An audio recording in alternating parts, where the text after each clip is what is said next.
મિત્રો આજના વિડીયોમાં હું તમને ગુજરાતના આરસોડિયા વિસ્તારમાં આવેલ સપ્તેશ્વર મહાદેવ મંદિર વિશે જણાવીશ।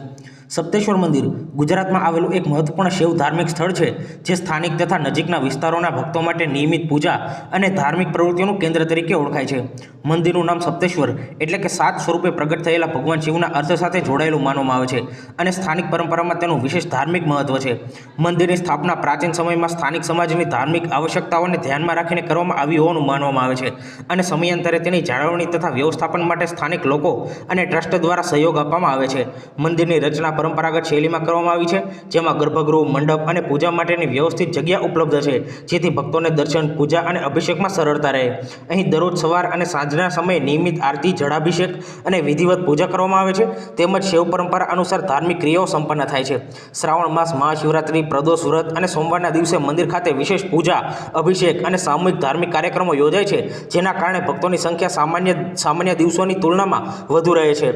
મંદિર પરિસરમાં સ્વચ્છતા, શિસ્ત અને શાંતિ જાળવવામાં આવે છે, તેમજ ભક્તોની સુવિધા માટે બેસવાની વ્યવસ્થા, પીવાના પાણી અને અન્ય મૂળભૂત સુવિધાઓ ઉપલબ્ધ રાખવામાં આવે છે।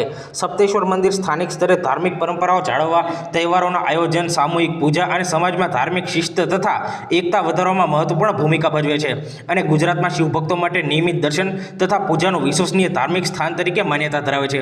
મિત્રો, તમને મારા વિડીયો સારા લાગતા હોય તો વિડીયોને લાઇક કરજો, તમારા મિત્રો જોડે શેર કરજો અને તમે ચેનલ પર નવા હોવ તો ચેનલ સબસ્ક્રાઇબ કરી લેજો। તમને ડેઇલી આ ચેનલ પર નવા મંદિરોની માહિતી જાણવા મળશે અને મેં મારી ચેનલ પર આવા બીજા ઘણા બધા ભગવાન, દેવી, દેવતાના મંદિર ઇતિહાસના વિડીયો બનાવ્યા છે, જે તમે ચેનલ પર જઈ જોઈ શકો છો।